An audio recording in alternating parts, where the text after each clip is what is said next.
the chief product officer for NEOGOV. And you guys, again, service, different parts of the public sector, public safety part of the world, but it is fundamentally kind of an HR technology product. For the folks who don't really understand what a product person does at an HR technology company, what do they do? And you mentioned a second ago how it's evolving. What does that look like for kind of the layperson? Yeah, maybe let me back up first and talk about NEOGOV. Data has got to be at the core foundation of it. But one of the things that got me super excited and prepping for this with you is talking about how, because your core customer base is the public sector, you get to do more collaborative things with data that I can't think of any example, frankly, in the public or in the private sector of folks doing this. So can you talk about that at all? And maybe even the role that like artificial intelligence and AI plays as well? 100%. Yeah. First of all, I'm a data nerd, like a huge data nerd. I thought there was like a 50-50 shot you would show up today wearing a cape. I'm a little disappointed that you didn't, but I'll accept it nonetheless, Denise. I think it's so cool, the examples that you're using. And for those, hopefully they get to attend the Ignite conference if they haven't already. Tell me about this. So you mentioned, it's not AI coming for your jobs, but like, what are some of the ways, like, what are some of the use cases that NEOGOV can help?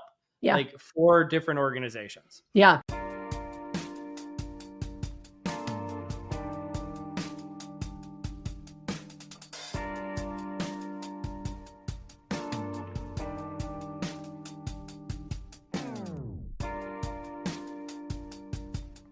Welcome to Directionally Correct, a people analytics podcast with Cole and Scott, and today's guest, Denise Hemke, Chief Product Officer at NEOGOV, as a part of our HR Tech Voices series. Hey, Directionally Correct fans. This podcast is dedicated to you to help educate and entertain you on how to effectively do people analytics, workforce planning, talent intelligence, behavioral science, and understand the impacts of AI in the workplace. If you're looking to stay connected to the podcast, make sure to subscribe to Directionally Correct Substack newsletter, where you can read Cole's articles or watch the video of the podcast. You can also see video on Spotify or YouTube, or listen to the podcast on your app of choice. Feel free to check out Cole's new book, People Analytics, and everything else that's going on at colenapper.com. As always, all opinions are our own, and thanks for being a listener. Well, Denise, before we start talking about NEOGOV and why I brought you here today, I think you actually have your own podcast. What is that podcast? Can you tell us about it?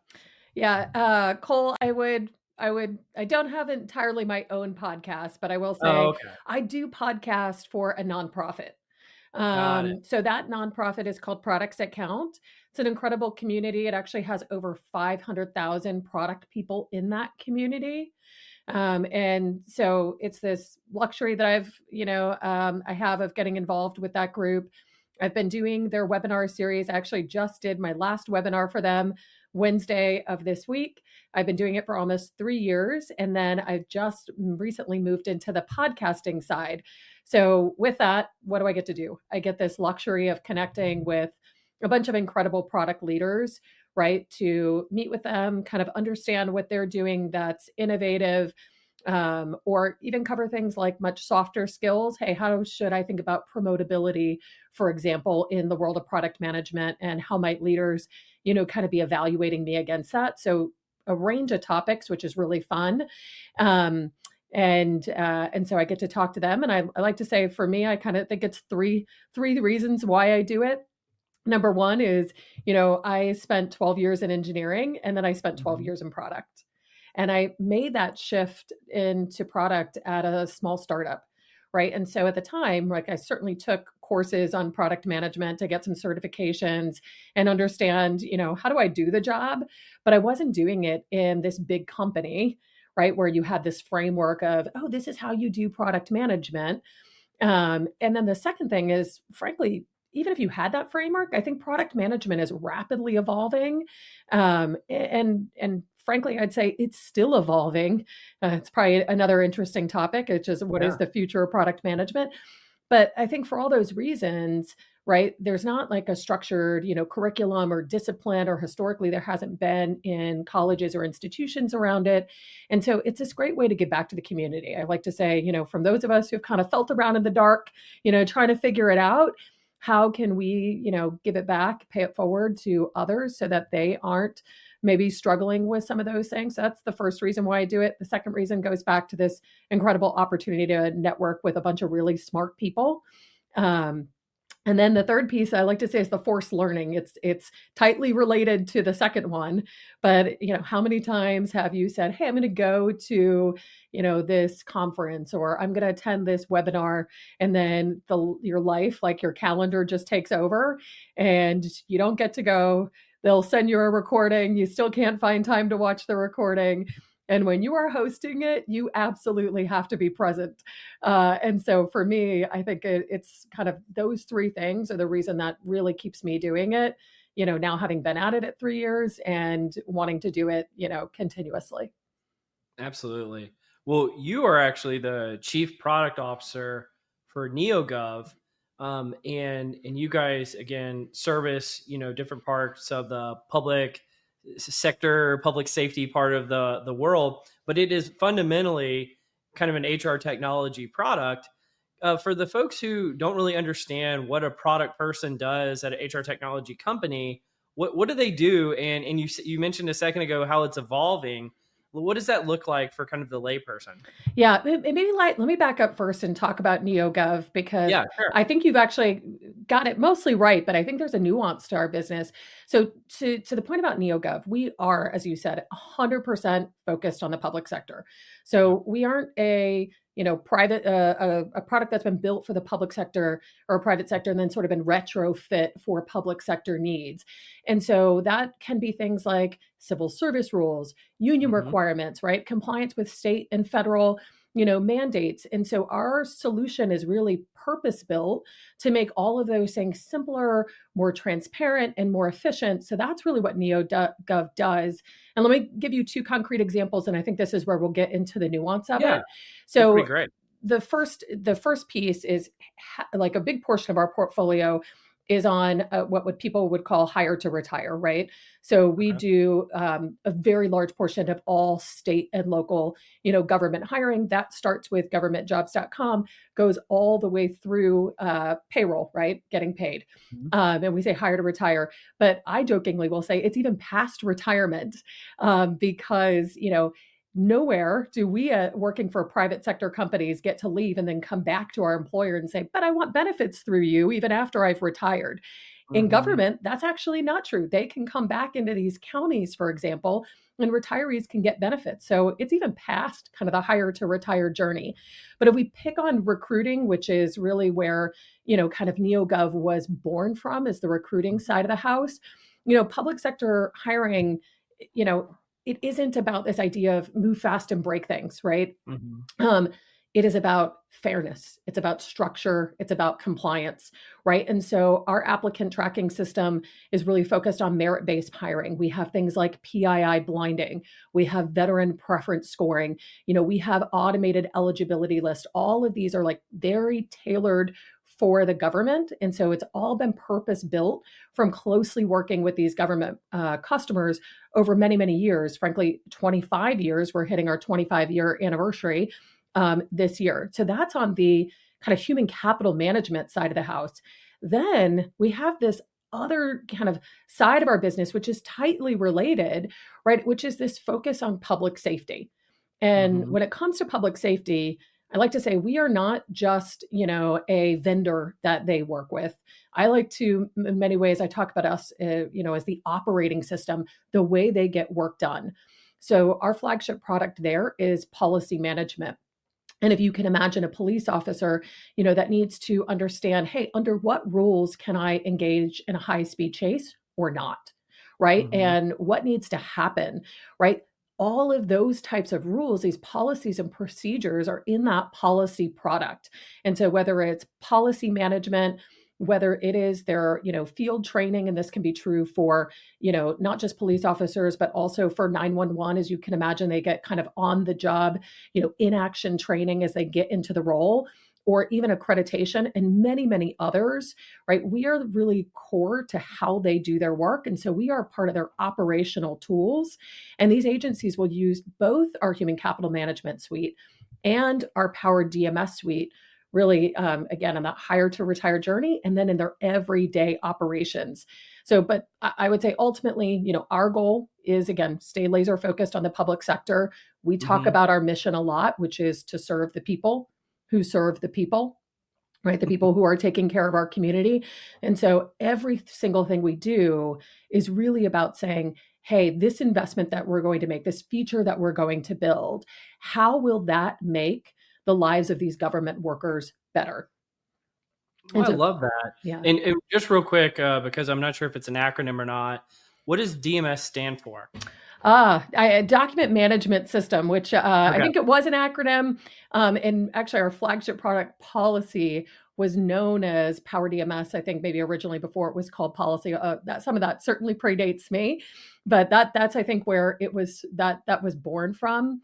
But really our Policy product, yes, documents are in there. It can be documents beyond policies, right? It could be, hey, diagrams of a school, God forbid, officers have to be deployed to a school for some sort of emergency, or a fire has to be deployed, to a school system for some sort of emergency. So it can be a wider range of documents than policy, which is, I think, why really the original kind of name was a bit more broad. But as we've sort of built out that suite, we've gone with a very approach of really trying to be specific in how we name kind of each component of the PowerDMS suite.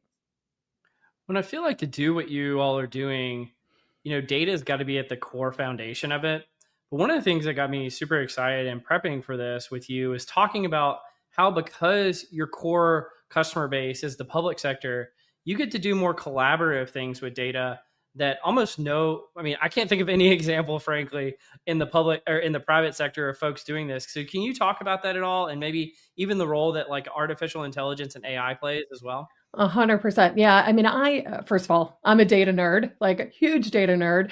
I'm an analytics person, from when I was a developer to now. So, I have always, turned to data, and I think you nailed it, which is we had the opportunity to do things with data here that I have never had the opportunity to do in a past life. Like maybe I've been able to come close in some areas if I really squint my eyes. And I'll give you a quick example, and then I'll talk more deeply about something we're building with our early adopters right now that touches on this AI piece.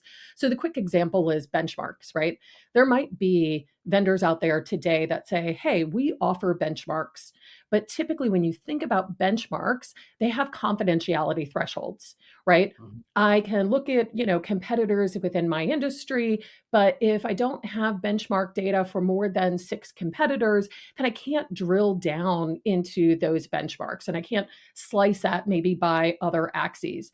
Well, our benchmarks, take our time to hire benchmark, is fundamentally different, right? You can look at the individual agencies that comprise that benchmark. So it's not just how does my time to hire metric compare to some group, right? It's how does my time to hire metric compare to these specific agencies? And that is, back to your point, because of this willingness to share data in a way that you just don't see in the private sector. And it's really this idea of like the rising tide raises all boats. And we're now taking that and we're leveraging that same type of willingness to share with AI. So I'll talk a little bit about this issue that's going on right now with what I would call low performing jobs in the government sector. So if you back up, from 2024 to 2025, right? The number of jobs open for the government are down by 12%. And that's no surprise, right? I mean, I'm sure you probably saw this too. There was sort of this post-COVID hiring bounce back in the private sector. And then, the private sector had the year of efficiency, as I like to call it, right? Where then everybody got really, really lean. And I think everybody has continued to kind of stay lean. Yeah. It was like, let's call it the years of efficiency. Right. The years of efficiency is, and maybe it'll just always be, how do we run more and more efficient? I mean, none of us has kind of a crystal ball, but, I think the government, that took a little bit longer to really kind of kick into place. And so now what's happening is the number of job openings is down by 12%. And yet at the same time, the number of job applications, right, has increased by 18%. And so if we look at that, and we break that down into quartiles, what we see is that, the top quartile actually has this increased number of applicants, a significant increase in the number of applicants. I think it's 73% year on year when we look at that. And then if I were to step down from there, the second quartile is like at 19, the third is at 13 or is at 7, and the bottom is only up 1%. So in the aggregate, you say, hey, there's less jobs, there's more candidates, right? This is a great time to be an employer. But back to the quartile, so when you look inside that data, what you actually see is there's these really low performing jobs where they're struggling and they continue to struggle, right, to get qualified applicants into the role. And so that's a challenge. And when we look into that bottom quartile, the problem is there's only 2.4 eligible candidates on average for those low performing jobs. And so I always tell people, it's like, do you know any boiler operators? I don't. Do you know any traffic signal engineers? Better get a good training program. Right. I don't. Yeah. And I love that comment that you made, because there are, I think, are 3 things at play, things that we've already done to help this piece of AI, which I'll finally get to at some point. But I think the piece that you said about the training program, I actually think is a really important point to touch on. We have an incredible partner opportunity at work, and we spend a lot of time with them. And they have done actually a really great job, I think, spending a lot of time with states, for example, and 31 states have signed on to skills-based hiring. And so back to your point about a training program, right, is, hey, where can we start to look for alternative paths of making somebody a good qualified, applicant? And it doesn't necessarily always have to come in the form of a 2-year degree or a 4-year degree. And so I love that point that you made. Absolutely. Well, I want to dig into this a little bit deeper. So when we were prepping for this, you talked about this concept of a global library. Yeah. How does that relate to what we're talking about with data, and how does that kind of open new doors for the customers you serve? Yeah. So I'll finish this piece about, what we're doing, and I'll bring that to bear. So going back to like, what can we do? So states are embracing skills, and that's great.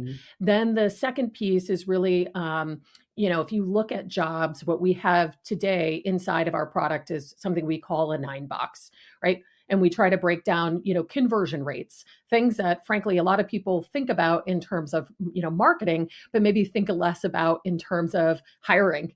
How do I look at, the views that somebody's getting and the applicants, and how do I look at the conversion rates? And where conversion rates are high, don't do anything, right? Like, you're doing great. You've got great high performing jobs. Frankly, don't even necessarily spend time pushing those jobs out to more job boards, right? It doesn't make sense. And from a unit economic sense, right, from a hiring perspective, you shouldn't. But for the cases where, you don't have high conversion rates, then make sure that you advertise if you're not getting enough views, so that you can get more eyeballs on the job. And so that's where we've leaned into partnerships. Like, we have a partnership with Job Target. They have a programmatic way that can really cost effectively, and using AI. So our partners are using AI too, to optimize where they're publishing those jobs. So that's one way that we're helping. But to your point about sort of this global library, and in this case, I'm really talking more about global data, is we have built, and it's with our early adopters right now, something that we call smart job recommendations, right? Which is to say, I'm going to use the data across all of our agencies, right, that are willing to participate in this program, and use that data to optimize or to make recommendations about how you might make your job more attractive. Because if it's not getting more eyeballs on it, and I need to drive the conversion rate, we're talking about a structural change to the job, right? Do I need to offer different benefits? Do I need to change the compensation?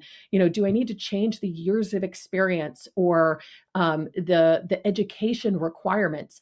And so that's really important in the work that I mentioned before with opportunities at work, and kind of you rightfully picked at, right? Sort of lays the foundation for that. But with that recommendation, we can tell people, if you make these types of changes to the job, then you can anticipate seeing this many more candidates, right? We can give you that predictive intelligence because we're using data from other customers with like jobs to give you that insight. And that also then gives them assurance to say, making this change isn't going to be a problem because it has been successful for these other agencies as well.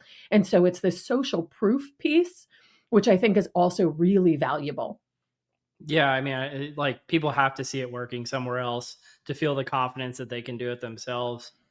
I think one of the things that, thinking back to kind of some of the things you said about like how this works with data, how it's going to work with AI. Tell me about the concept of super workers and how does that play a role in kind of the value proposition for public sector organizations? Yeah, I mean, I think, you probably know the name Josh Bersin.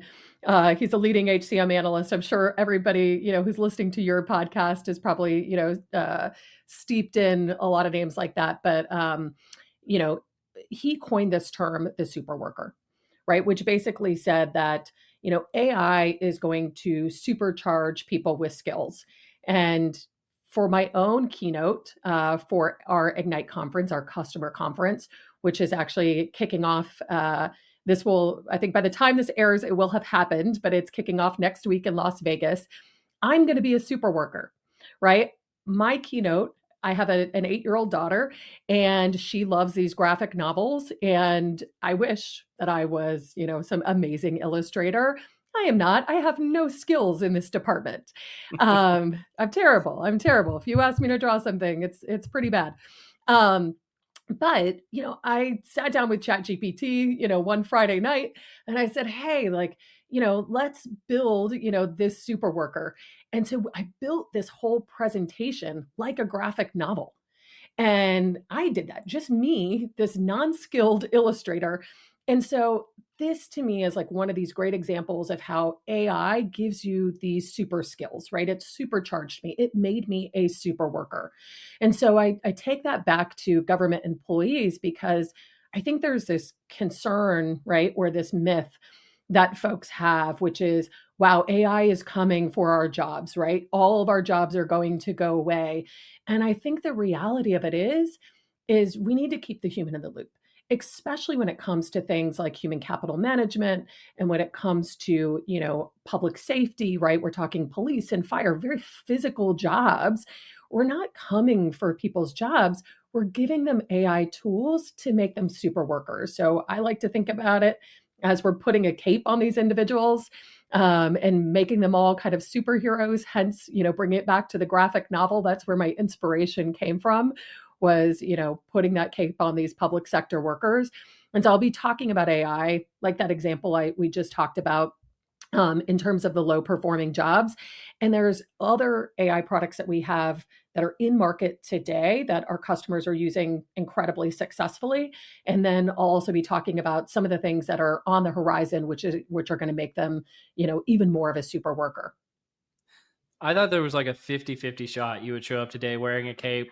I'm a little disappointed that you didn't, but I'll accept it nonetheless, Denise.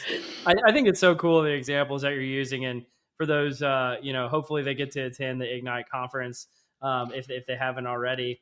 Tell me about this. So you mentioned, it's not AI coming for your jobs, but like, what are some of the ways, like what are some of the use cases that NEOGOV can help? Yeah. Like for different organizations? Yeah. So let me start on the public safety side. So we talked a little bit about policy, right? An officer or a 911, agent needs to be able to understand when they're taking that call in the moment, right? What is the policy? What is the procedure that they need to follow? And so I think one of the best examples that I can give you on this, so the product that I'm going to talk about is a product that we call Recall. And one of the best examples is with one of our customers, Cincinnati ECC. So Emergency Communication Center, again, 911. Mm-hmm. So they were struggling, I think, with some familiar challenges that we've heard, which is, these policies get pushed out, people read them, right? People sign them. And let's be honest, we don't always internalize them, right? I like to, use the analogy of, an employee handbook. When you've signed an employee handbook, do you remember what's in that employee handbook? Do you remember all of it? Probably not. I mean, that's under the assumption I even read it. But yeah. Right. And I think, these individuals in public safety certainly take it a little more seriously than maybe you or I do, reading the employee handbook. But nevertheless, I mean, these are long documents if you look at them in aggregate, right? And the challenge is for things that occur often, sure, they probably remember them. They're always top of mind. But what about for those things that maybe occur less frequently? And so what recall does is it does something we call time-based repetition learning. So I'm going to rewind us all back to our college days. Those flashcards that you would make, when you're studying for a test. And if you got it, right, you'd stick it in one pile. You got it wrong, you stick it in another pile. And, you kept taking the wrong pile again and again until you got it all right. And of course, periodically, you'd roll back into the ones you got right just to make sure you still remember those too. So recall does effectively that same thing, right? It's a dealer's algorithm. We're dealing out, these cards to make sure that people get them right. We're supercharging that with AI because we're saying, hey, you person who's responsible for training, you don't manually need to create these cards. I mean, I don't know about you, but that was like hours of time I felt like writing out cards. And even the digital version of creating test questions would still take a long time. And so these agencies are doing this in a digital way. They take a policy and they highlight it and they say, hey, make me cards from this. Right. And so the AI can automatically create these cards to test policy understanding, which is great because if they find, hey, this is a pocket or an area where we need to increase employee knowledge, then they can be very targeted. Right. And they can also have these like broad-based approaches too. And I think the best part about that is that allows them to do this at scale. So we've seen agencies creating over 600 cards on these standard operating processes and procedures. And it makes it fun, right? This is, training that I can do in my downtime at work. It's not like I have to step aside like those security awareness kind of or security training classes we all might take annually that take an hour or 2 hours or however long of our time, which it's hard, right? Especially in a place where you need people in seat taking these calls, finding that time is tough. And so taking these cards in a fun way allows them to drive up that compliance. And what we saw was in 100 days after using this product, their entire agency increased by 10 percentage points in terms of compliance, right? Or awareness of the policy. And to me, I think that that's really powerful because I'm not talking about you or I went from scoring an 80 to a 90. I'm talking everybody increased by 10%. And so that is really impactful, number one. But I think more impactful is that we saw the outcomes, right? We saw better classification, or they saw better classification of these high-risk calls. Take something like a welfare check. And so everybody was able to become more compliant, to provide better services to our citizens out there through the use of this. And it took minutes versus something that would have historically taken hours. So I think that's one great example that I can talk about of where we're actively helping. No, that's awesome as an example. And I think one of the things you told me is about kind of like the conversational interface and agentic experiences. We hear about these buzzwords a lot. Well, what does that mean in your product? Yeah. So in terms of the conversational interface, I will go back to those policies, right? And these could be policies for HR, but I'll use, the example in policing, right? What do I do when I'm coming up on a hazardous waste spill? Again, hopefully something that occurs pretty infrequently, but probably not something that you maybe know in the policy manual. So yes, we're trying to, get people to learn things through recall, but I like to believe in the belt and suspenders approach. So if educating them, right, with recall is the belt, I'll also take the suspenders, which is, how can I also make those quick answers at their fingertips by giving them access to policy search so that they can, in a conversational way, ask, And it could be something like the hazardous waste bill. It could also be something like, am I allowed to grow a beard? Right? These are things that people in law enforcement want to know, and they want to get answers to those questions. And now they don't need to go to HR or a supervisor or spend cycles. They get those answers fast, and they get them especially in these moments when they need them the most. And so that's one example on the search side. We are certainly moving into the agentic side of the house. We'll be spending a lot of time on that next year. Our first area of concentration on that, though, is back to more kind of classic HR, which is employee and manager self-service experiences, right? These jobs are tough. I have a brother-in-law who's a homicide detective. I have a sister who's a teacher. These jobs are hard jobs. They're emotionally taxing jobs.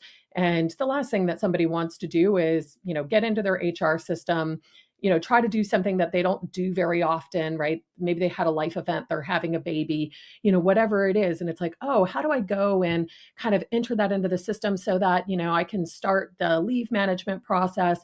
And if it's something I do infrequently, why not, right? Just use an agent to start to kick off those processes for them so that they don't have to navigate around. And I really think, to me, yes, we can talk about saving minutes or shaving minutes here and there, but I think the value back on this one is back to HR case deflection, right? HR doesn't have to kind of field these types of questions, and employee satisfaction, right? I mean, we all have these amazing, where is my phone? I like to say these like supercomputers in our pocket that we've all grown up on, or, maybe not grown up on in my case, but, the newer generation is growing up on them. And so they've grown, they expect these experiences. Now they're getting used to experiences like ChatGPT. And so we can't have them then turn around and come into, their tools where they're expected to get work done for their job and not be able to provide them that same level of quality experience. And so I think that employee satisfaction piece, and how do we then, retain these employees, that's where actually this agentic piece, I think, is really going to help.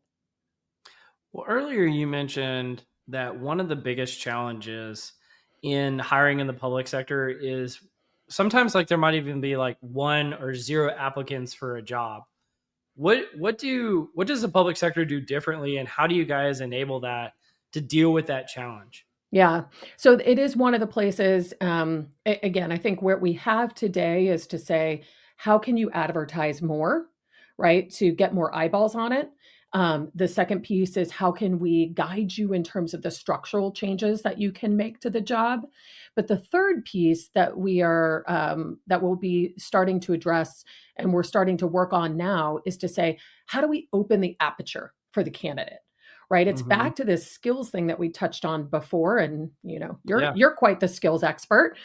So I'd love to hear your take on some of these things too. But as a candidate coming in, there are skills of one job that are applicable to another job.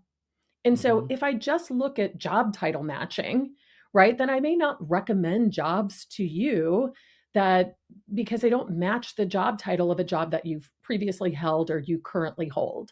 But if I actually start to look at the skills that you have earned, through these experiences that you've had, then we can open the aperture to say, well, what of those skills you have, how do those align to a broader set of jobs? And so I think that that's one of the last pieces. I won't say it's the last piece, because I'm sure there will be a lot more that we need to do in this vein. But to really start to open the aperture for the candidate on jobs that they would have previously maybe not considered, but that they have the skills to do. Well, skills adjacencies are so important. And you mentioned like opportunity at work earlier. Some of my prior colleagues now work there. So it's a great organization. I'm also thinking about, you mentioned earlier, the governmentjobboards.com. And this concept, like, I just love the example you used earlier, interagency benchmarking, where you can actually benchmark to an organization rather than a collection of nameless groups. Yep. But I think you can probably do the same thing with interagency sharing of job applicants, right? Yeah. And we actually do this today. So governmentjobs.com today, if you come in and let's say you apply for a job, and I live in Nevada, when I say, hey, I want to apply for a job with with Novato, then there's an opportunity as an applicant to check the box and say, I'm willing to share my profile. And again, this goes back to exactly the point you're highlighting, which is this willingness to share data. And so using our Attract product, our candidate relationship management product, you can also look across any of these applicants that have said they are willing to share their profile.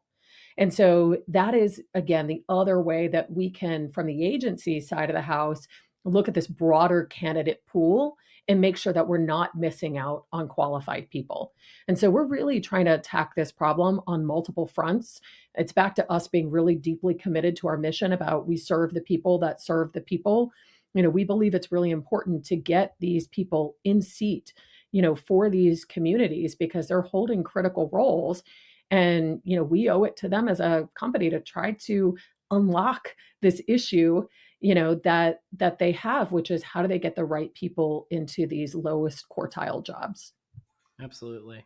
Well, I think we may have kind of glossed over it earlier talking about NEOGOV, but you being the chief product officer there, background in engineering, now a background in product.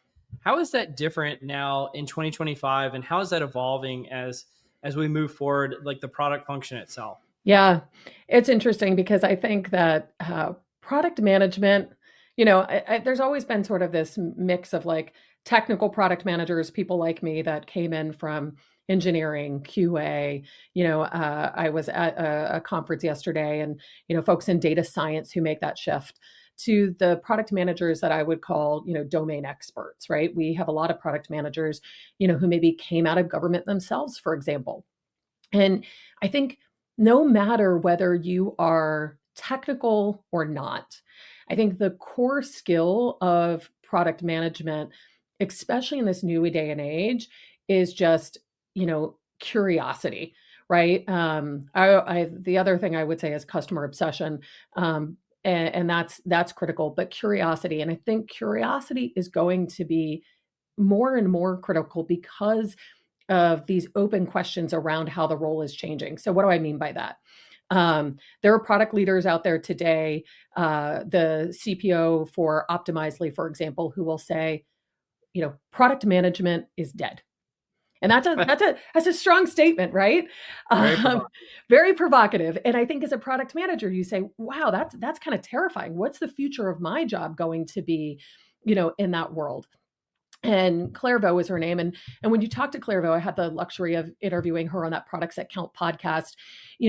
Claire will say, as you unpack that statement, it's not that product management is dead. It's that, she'll describe it maybe as a product builder or an experience builder. When you talk to a lot of CPOs, we haven't converged on the right language, but it is because we are taking AI tools and we are making our product managers super workers.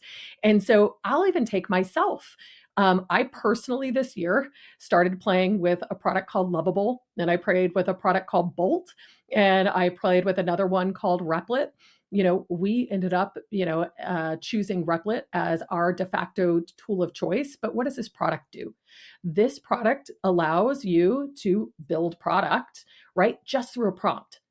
And, I will jokingly say, despite my background in engineering, nobody wants my code anymore. But I think people would love the results of my prompt. These tools are still in different stages of, can they actually make, production quality code? Maybe not, but if we fast forward some irrefutable period of time, they certainly will be able to, right? They are on that trajectory. They are on that path. But what they do is they allow product managers to rapidly iterate with real live working prototypes within minutes, right? And now I can put that in the hands of a customer and say, is this what you mean? And it's not just a screenshot. It's not just me talking about it. It's not a designer that has had to spend this time making this clickable demo to emulate this end-to-end experience. This is something that I can spin up in minutes. And it's so easy, in fact, that my 8-year-old daughter and I did it. Wow. Yeah, so I'm sure that many parents have a chore board, right? We have a chore board on our fridge, and she can earn some hearts. And when she earns hearts, they go into a bank, and then she can cash those in.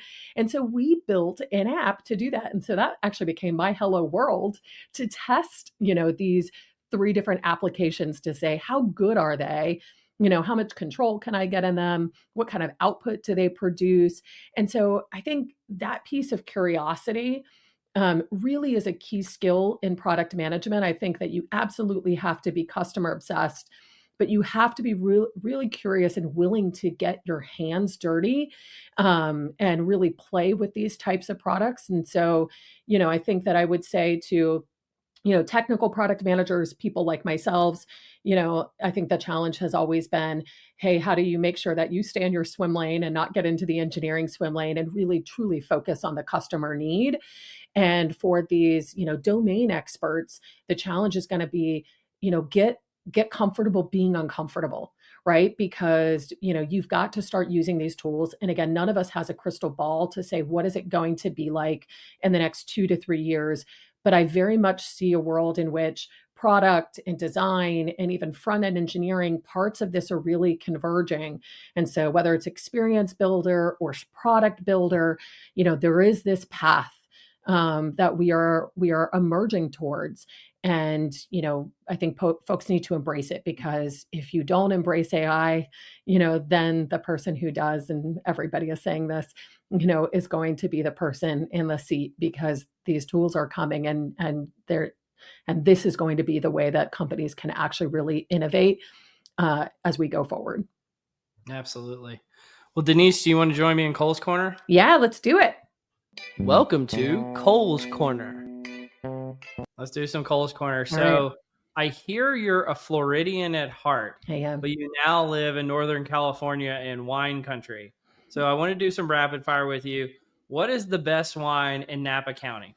Oh, geez. I don't know about the best wine in Napa County, but I'm a bubbles kind of girl. So I like to hit up like a Gloria Ferrier or the Domaine Chandon kind of winery if I'm out this way. I just did that with some friends not too long ago. And what makes it special and unique, and why that one? I mean, I just love the bubbles, but I will also say the views are just stellar, right? The views are just stellar. So if you haven't had the opportunity to go wine tasting, I highly recommend it. Make sure you go to some of these wineries that just have these exceptional views. It's just such a treat to like sit up there, on the mountaintop and stare out over this incredible scenery in the California sun and drink some bubbles. Absolutely. Well, what's the place you've never been to that you most like to go, and why?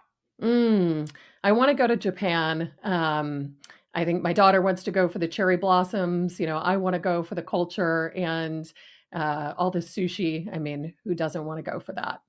That's a common answer. It's interesting. I think the biggest challenge to me with Japan is just the time zone difference. Yeah. It's so far, like, all of East Asia is kind of suffers from the same problem, in Australia, New Zealand as well. Long flight, big time difference. It just makes it hard to just go over there for a few days. You have to go for an extended period of time. Yeah. But big question. Why do you do what you do? Why do I do what I do? I love people. And I mentioned a little bit about engineering and kind of making the pivot from engineering into product. After I made that pivot, I'll maybe just tell you a little bit of a story. I was at a startup. I was employee number 32 at that startup, and we were around 100 something people. And then we got acquired by Workday. And at the time, they said, hey, you're not going to focus on all those use cases anymore that you've been doing. You're going to focus on a very different set of use cases. We were a big data analytics startup. You're going to focus on people and money, right? Workforce and financials.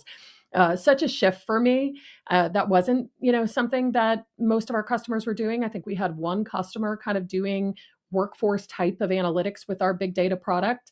And I really fell kind of in love with this, challenge of people. I jokingly have said that my career could be called Denise and the Dudes, and that is not a cool band. That is just my life. And it's because I grew up in engineering, and I grew up in engineering in pretty technical areas like monitoring and management and analytics. And even the word analytics, is technically, if you would run it through a lot of these kind of tools that would say, is that more of a male term or a female term? It's more of a male term. And I'm like, wow, well, I'm never going to be able to post a job, to appeal to women if analytics, is a term I can't even use. So knowing my own life's experiences and knowing that, there's just not a lot of women oftentimes in these roles.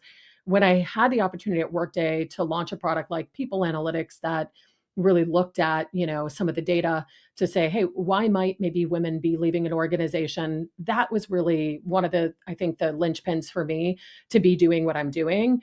I then went from there to a company called Checker, who's a background check company, and background checks are certainly a data problem. That's a very interesting and challenging space.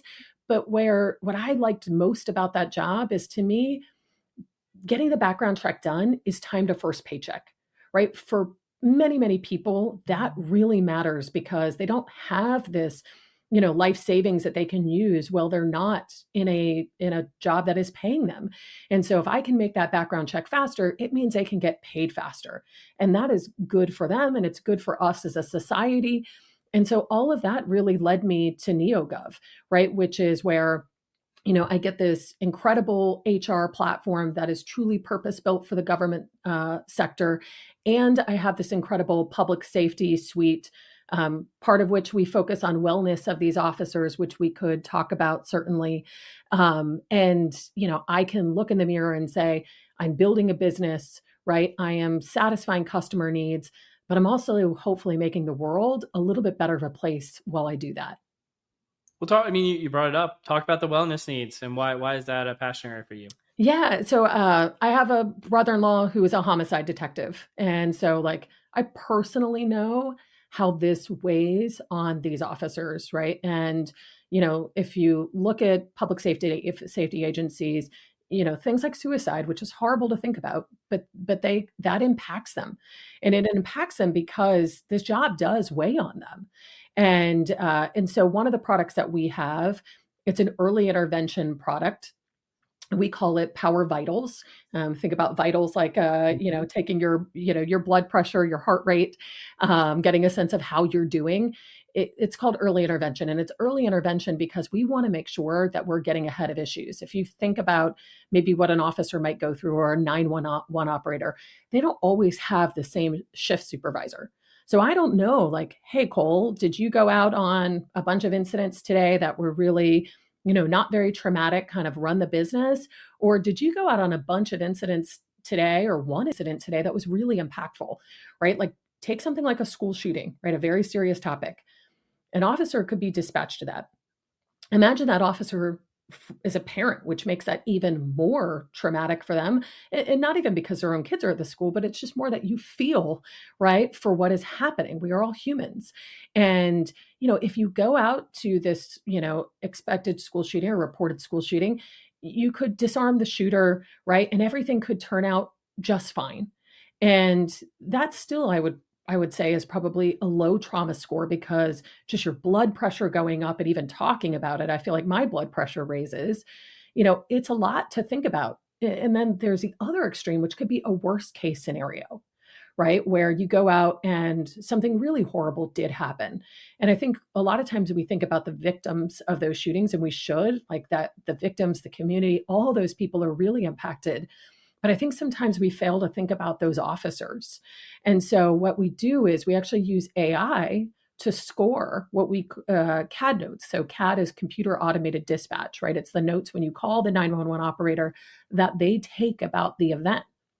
And so we've worked with clinicians, and we've worked with subject matter experts, like officers, who have done this in the field.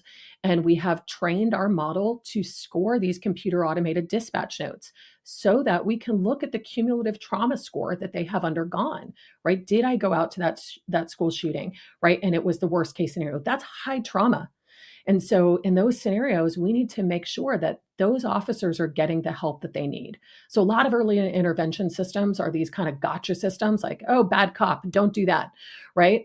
our system takes a very fundamentally different approach. We really focus on officer, or I would say first responder wellness, to make sure that, we understand when things are happening and to help them make sure that they have what they need, for their own personal wellness and the wellness of the people around them. And we couple that with a product that we call Line, where not just they, but also their family members can get access as well in an anonymized way to get access to resources, to be able to tap into, peers that can help consult them, that type of thing.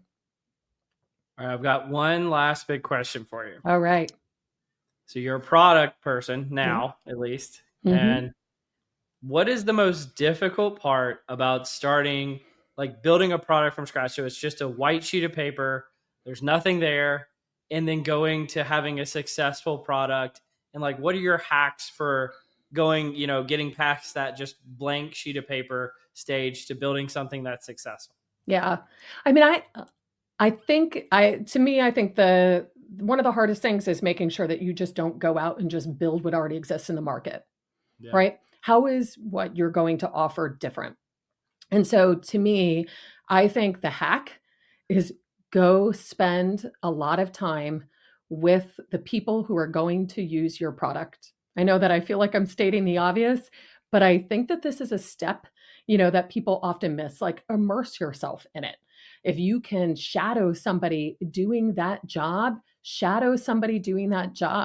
I feel like, I've gotten a lot of insight around public safety because I've done ride-alongs, because I've been in the 911 centers. I'm not a public safety person. I've only been in this role for a year and a half, but I've had to really immerse myself in this community so that, I can really internalize what is it that these individuals need, right? And I would say product people need to immerse themselves in the needs of their users, like really, and this, I love that word, obsess about it, right? It needs to be the thing that, keeps you up at night, which is like, I don't know them well enough. How can I know them more? How can I know like the nuances of their jobs so that I can build the thing that is best for them and is also differentiated from what they can get today in the market? Because if they aren't using those tools today, and they're willing to consider using, or they're using a tool, but they're willing to consider switching to your tool, it must be because you are doing something different and better. And so I think that is probably the most critical advice, that I would give to somebody. So that is really stellar. And Denise, I have really appreciated getting to know you, not only as a human being, but getting to learn about all the really cool work you guys are doing at NEOGOV. Before we wrap up, any final words you want to share with the audience? I guess I would just say, for those of you that didn't get to attend Ignite Live, if you are listening to this, please get out there, listen to the material. I think that you will find, and hopefully you learned a lot today in terms of what NEOGOV is doing, but our goal is really to serve the people who serve the people. And then also, I'd love to connect with you on LinkedIn. And I'm talking about your audience. If this is something that they're passionate about too, this is how I get steeped in the needs of our users, is to make sure that I'm constantly, reaching out and connecting with people that we aren't serving today or people that we serve today, but I can do more to serve them even better. Yeah. Please reach out to NEOGOV, learn about what they're doing, reach out to Denise. I hear there's a great graphic novel floating around. Maybe it's out there for sale. Who knows? But this has been a fantastic podcast. Thanks so much for joining, Denise. So you've been listening to Directionally Correct, a People Analytics podcast with Cole and Scott. And today's guest, Denise Hemke, Chief Product Officer at NEOGOV, as a part of our HR Tech Voices series. Thanks for joining me. Thanks, Cole.